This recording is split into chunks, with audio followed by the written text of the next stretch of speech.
everyone, welcome to Home Cooking with me Hema Subramanian. Rasam is a dish that's regularly made in many households. There are so many varieties of rasam, and today I'm going to share an authentic Mysore Rasam recipe with incredible flavors. So let's get started and check it out. For this special Mysore Rasam, first we need to roast a few ingredients.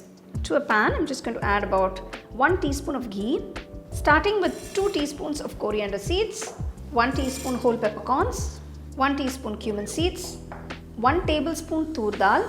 First we're going to roast these ingredients for about a minute or so. Roasting the ingredients in ghee will add a very nice flavor to the rasam. Maintain the flame on a medium low.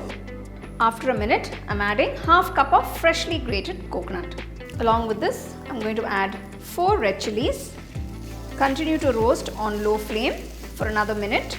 So you don't want to brown the ingredients too much.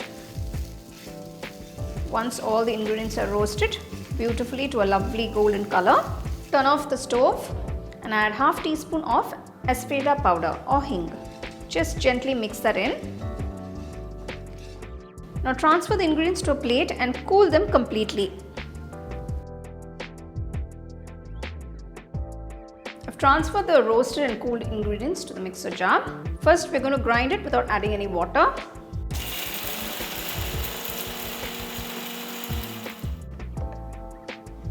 So now I'm going to add a little water and we're going to grind this to a nice fine paste. I'm adding little water at a time to get the right consistency. We don't want to pour too much water in the beginning. It can become very runny otherwise. So remove all the masala from the mixer jar. We're going to be using all of it for the rasam. For all the rasam lovers, do you prefer to drink your rasam or enjoy it with some nice hot steaming rice? Well, for me, I like to do both. So let me know in the comment section what you prefer.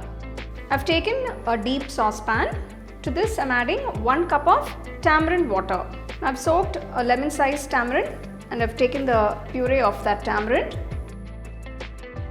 To this, I'm adding 2 medium-sized tomatoes that are nice and ripe. Just chop them roughly and add them. To this, add about 500 ml of water. We're going to let the tomatoes cook along with the tamarind water. Next, I'm adding half teaspoon of turmeric powder and 1 teaspoon salt. We have to bring this to a boil and cook for about 5 minutes till the tomatoes become a little mushy. After 5 minutes, the tomatoes have become a little mushy. At this point, I'm adding the ground masala paste. This masala is going to give you that beautiful flavor for the rasam.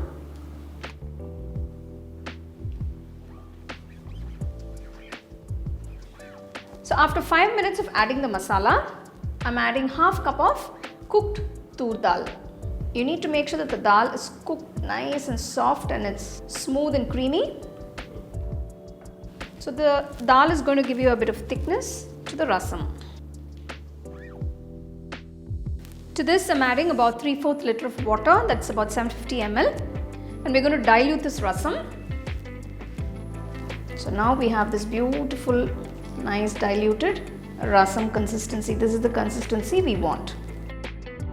After adding the water, I'm just going to add a small piece of jaggery to give the rasam a mild sweetness. We'll just let the jaggery melt into the rasam. You can check for seasoning at this point and add salt accordingly. Just adding a teaspoon of salt to balance the flavors.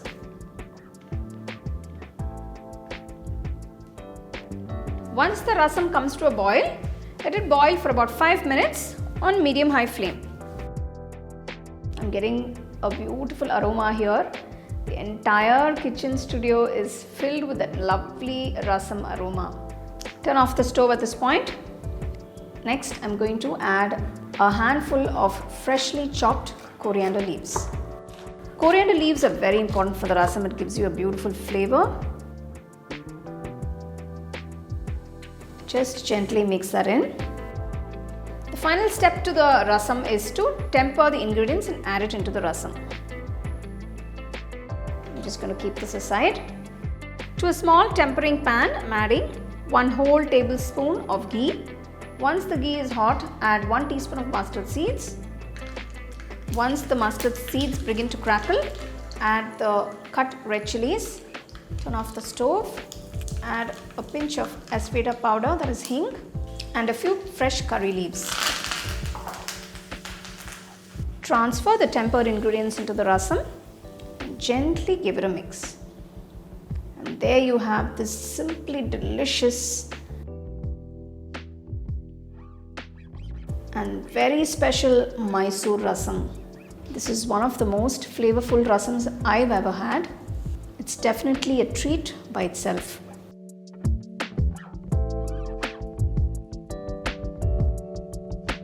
But I'm going to enjoy this special Mysore Rasam with some nice hot steaming rice and potato fry. Classic combination, isn't it? I'm literally salivating right now.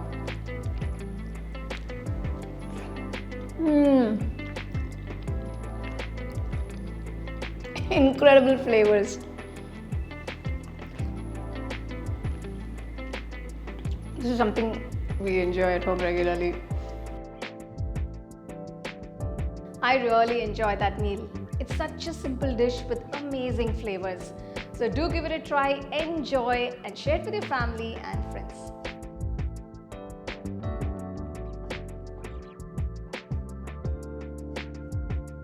Check out the product tags below if you'd like to shop the items I use in this video. For the detailed recipe, go to our HomeCookingShow.in website.